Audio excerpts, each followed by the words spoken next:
Que Jesus nos abençoe, muita luz, muita paz ao coração de todos. Estamos aqui em novo ambiente, devido ao pós-cirúrgico, não podemos nos locomover para o local em que comumente temos gravado esses estudos. Estamos de muleta, de tala, tomando remédios, né? Então vamos lá aqui.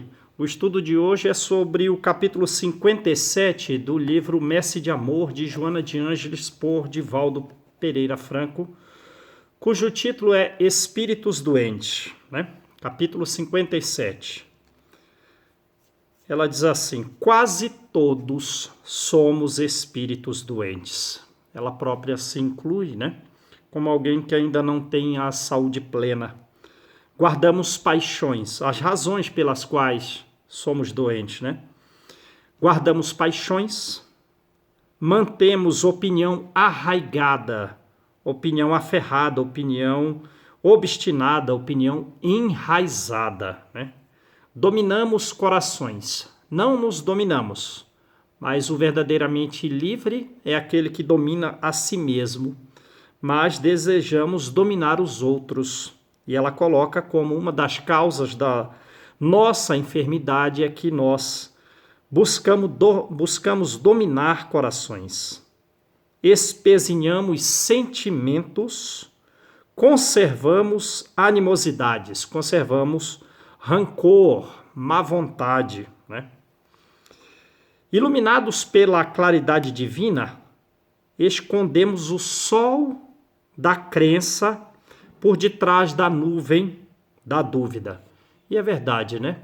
Observamos a claridade divina dentro de nós mesmos, por exemplo, ao longo da nossa própria história, da nossa trajetória evolutiva com relação ao corpo físico, por exemplo, sem que nos façamos qualquer referência, até mesmo por desconhecimento nosso, a respeito da evolução do nosso perispírito. Mas vejam as claridades divinas aplicadas ao nosso próprio corpo, né? Ao longo da história. O corpo ele é um empréstimo de alta concessão divina para a evolução do espírito. E ao longo da história, nós temos abandonado formas grosseiras para sublimação do próprio corpo físico, não nos referenciando ao perispírito, como diz a própria mensagem de São Luís no Evangelho segundo o Espiritismo, para dizer que a reencarnação não tem limites. Ele se refere à quinta essência, né? A sublimação do próprio corpo físico. E nós, ao longo da história, basta olhar para trás, do período dos hominídeos ou mais ainda, nós abandonamos formas grosseiras e caminhamos para a sutilização do corpo físico, né? Adquirindo contornos futuros para o exercício de futuras funções vinculadas à melhoria do nosso comportamento, e o corpo físico ainda é autorreparador. Então vejam que coisa, nós próprios, o corpo que nos serve de instrumento, sem falar do perispírito, nós percebemos a luz da claridade divina sempre nos acompanhando ao longo do nosso próprio processo evolutivo. Mas apesar disso, escondemos o sol da crença por detrás da nuvem da dúvida. Aí diz aqui: tocados pelo amor universal em mensagem vigorosa, e a gente sabe, pela questão 495 do Livro dos Espíritos, que por mais que nós desandemos, os espíritos superiores sempre se fazem ouvir, né? Então, tocados pelo amor universal em mensagem vigorosa, dilatamos a força da ociosidade, intrigando e invalidando esperanças, lutando pelo egoísmo em construções vulgares do prazer pessoal. Né? Continua ela: fascinados pelos autocimos, fascinados pelas belezas celestiais, pela beleza do universo, desde a mera contemplação.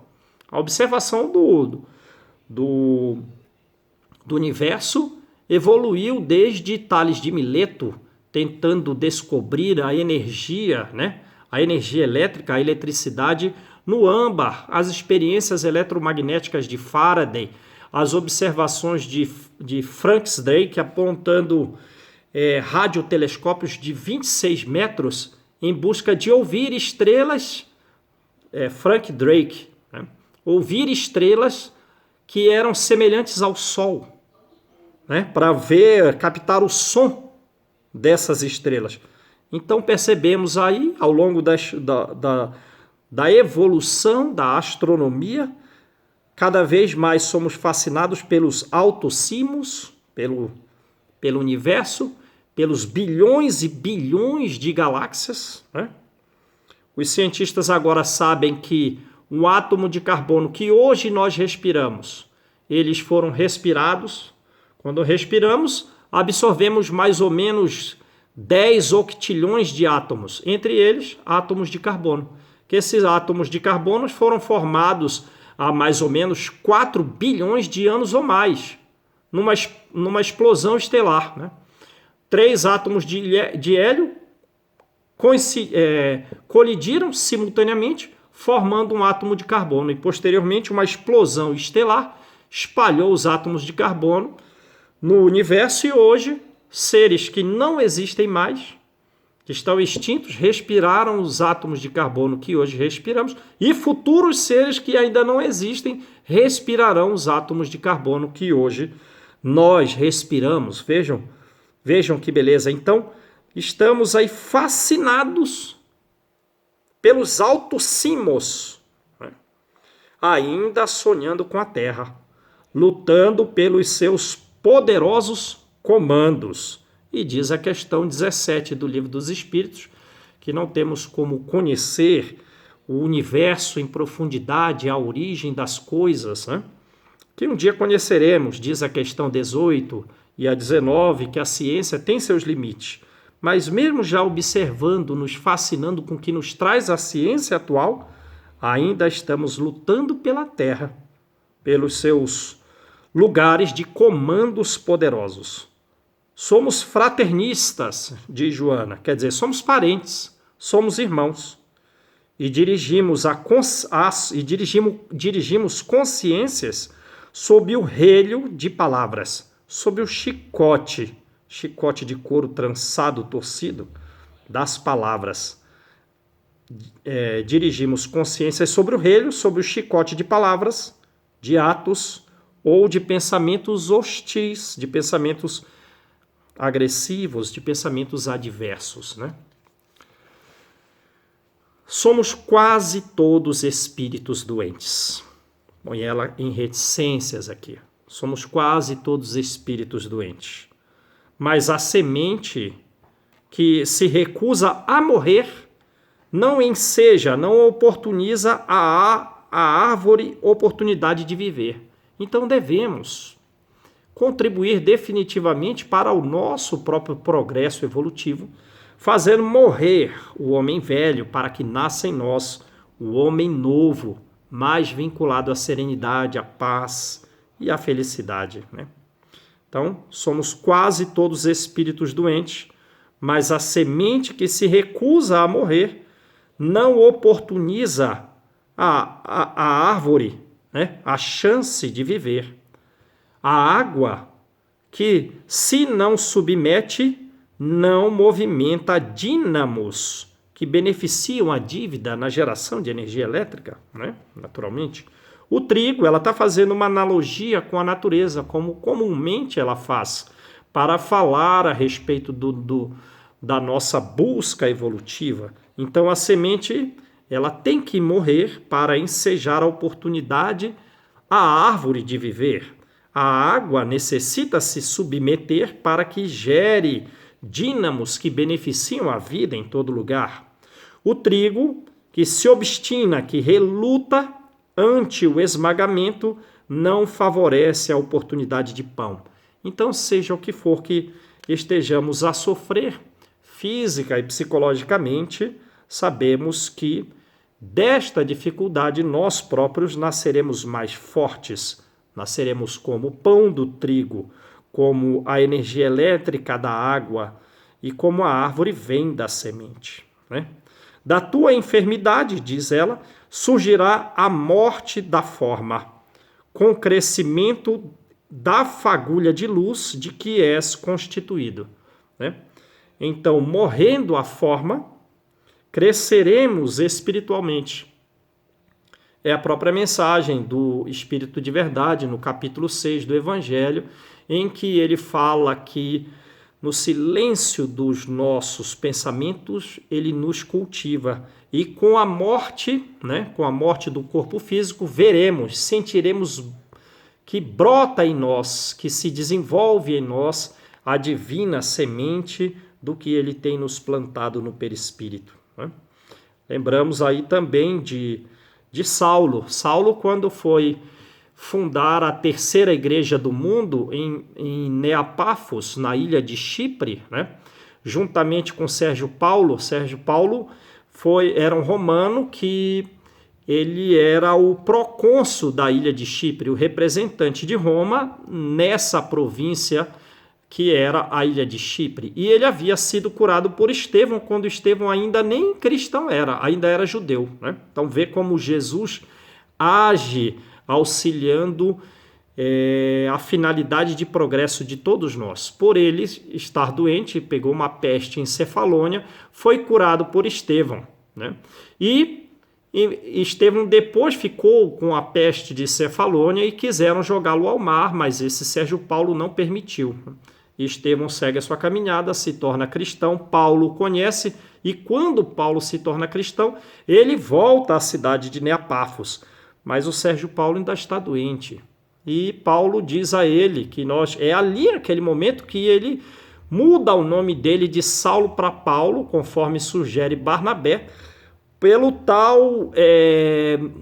tal conquista que se deu na cidade, inclusive ao próprio administrador, o procônsul romano na ilha de Chipre. Foi um tal progresso espiritual que Barnabé lhe sugeriu a alteração do nome, e ele mudou uma letra porque não queria abandonar a sua própria história, né? E quando Saulo encontra Sérgio Paulo para realizar a cura, ele diz que, antes de tudo, nós devemos buscar retificar a causa de todos os males, que como todos os corpos morrem, é impossível a conquista de uma saúde plena na Terra, né? E que devemos buscar, assim, antes de tudo, a cura do espírito. Ora, e curando o espírito nesse mundo de formas transitórias, conseguiremos até uma certa saúde física com um grau relativo, uma saúde física com grau relativo, né? Então, da tua enfermidade surgirá a morte.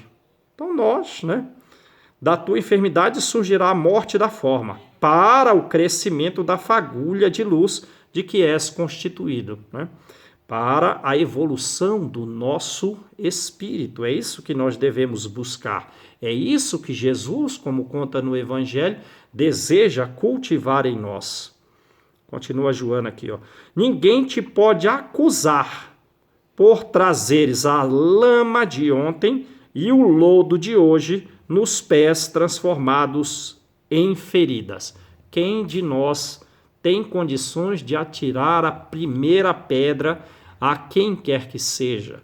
Porque o passado de todos nós, já que viemos até de reinos inferiores ao reino hominal, as nossas vidas pregressas foram vidas, na palavra dela, trazemos a lama de ontem, né? E, naturalmente, essa lama de ontem quer se transformar no lodo de hoje, e as consequências de todos esses vínculos à prática de equívocos são as feridas. Porém, as feridas nos elevarão no progresso espiritual e, por consequência, a saúde do próprio perispírito e do corpo físico. Lembrando do livro Ação e Reação, um dos espíritos mais evoluídos que André encontrou é o ministro Sânzio, que ele fala a respeito dos sinais. né? Não são sinais físicos, são sinais, digamos assim, da lama de ontem, dos nossos maus desejos, que nós não devemos repeti-los para evitar justamente o retorno ao erro, o vínculo à queda, que tantas vezes, várias vezes, nos derrubou em vida pregressa. Então, de qualquer forma, as consequências, que são as feridas de hoje, têm causa no passado e vêm da lama psicológica que nós praticamos em vidas anteriores, né? Porém, as feridas de hoje, caso nós a trabalhemos evitando a repetição dos erros, nos transformarão em homens melhores. Então, e ninguém tem o direito de lançar pedra em ninguém, porque as nossas histórias são todas histórias semelhantes. No passado erramos, hoje estamos tentando acertar, no futuro estaremos melhores. Sem o sulco que a dor rasgou em teus tecidos, o avanço teria sido impossível. Então vemos aí o benefício da dor, né, que nos levará ao avanço. A dor, ela é realmente uma moeda de resgate que nos propicia um futuro melhor. Então, vamos repetir. Ó. Sem o sulco que a dor rasgou em teus tecidos, o avanço teria sido impossível.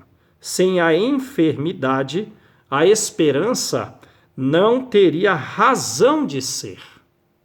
Então, vejam aqui que a esperança vem como fruto da enfermidade, porque sem a enfermidade não haveria esperança de uma melhoria perispiritual, de uma melhoria psicológica, de uma busca efetiva de uma paz e da fraternidade entre nós. Aí ela conclui: sim, somos espíritos doentes, quase todos, caminhando para Jesus que, em se fazendo embaixador da vida verdadeira, trocou as excelências do seu reino para buscar-nos e, doando-se a todos, espíritos em jornada, fez-se o pão da vida para alimentar-nos na difícil trajetória da evolução. Não é ele que nos cultiva, diz o Evangelho segundo o Espiritismo. Por consequência, ele nos dá alimento, ele nos levanta, nos dá o remédio, nos dá a esperança. E veio das regiões de excelência para buscar a todos nós, doando-se, nós espíritos que estamos em jornada, em regra doentes, né? E ele se fez o pão da vida para nos alimentar nessa trajetória não simples, uma trajetória difícil, nas palavras dela, da nossa evolução, mas chegaremos lá com o seu exemplo. Que Jesus nos abençoe.